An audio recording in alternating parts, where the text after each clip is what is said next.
quel est les rapports du général de Gaulle? Qu'est-ce qu'il pense justement de l'Algérie, c'est musulman, par rapport à l'islam? Ah, alors ça, on rentre dans les arguments qui poussent le général de Gaulle à sortir Un de parmi cette d'autres. histoire, un parmi d'autres. Mais effectivement, quand on voit les confidences, les textes, etc., parmi les arguments qui le poussent à aller vers cette question de l'autodétermination, voire cette question de la séparation avec la France, il y a effectivement l'argument religieux, la question de l'islam et la question de la démographie. Le général de Gaulle en a cru pendant très longtemps que s'il s'était prononcé comme il l'avait fait pour l'Algérie, c'était parce qu'il écoutait les peuples du tiers-monde, les peuples colonisés, etc., etc. En fait, pas du tout. Le général de Gaulle défend les intérêts français. Voilà.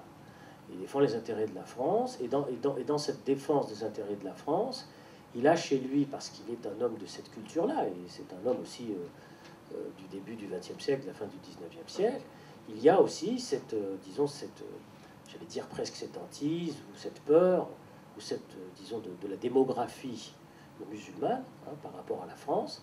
Et il le dit très clairement dans toute une série de confidences qu'il fait, qui sont rapportées notamment par Alain Perfit, dans son ouvrage. Mais il n'y a pas qu'Alain Perfit, il y a beaucoup d'autres confidences qui vont dans le même sens, où il explique grosso modo, si on continue sur le principe de la francisation de l'Algérie, c'est-à-dire l'Algérie française telle qu'elle existe, eh bien, il y aura demain, ça il le dit lui-même, je rapporte les propos dans l'ouvrage, il le dit, il y aura demain 100 députés musulmans au Palais Bourbon, ou 150 députés. Ça, c'est pas acceptable du point de vue de l'histoire gréco-latine de la France, c'est pas acceptable du point de vue de sa trajectoire historique, etc., etc.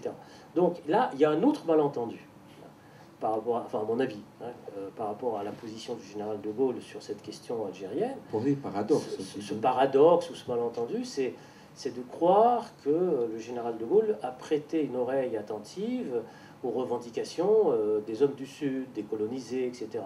En fait, c'est tout simplement, au contraire, la possibilité, disons, à la France de se redéployer, de se protéger de sa frontière sud, enfin fondamentalement, et puis de se redisposer sur le plan international. Donc il pense à la défense des intérêts français.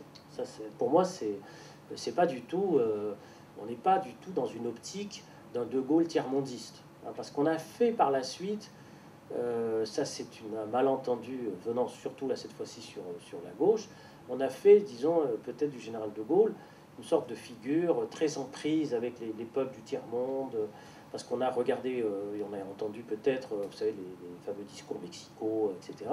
La Mano, puis le Cambodge, et puis tout ça. Donc on a pensé qu'il était, disons, une sorte d'apôtre du tiers-mondisme politique dans ces années 60.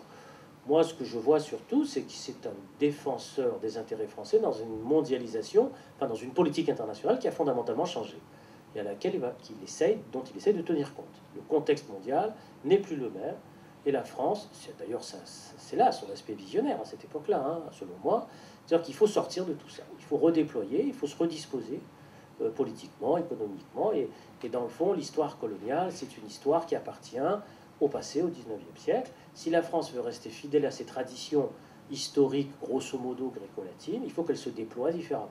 Il faut qu'elle existe différemment sur la scène internationale.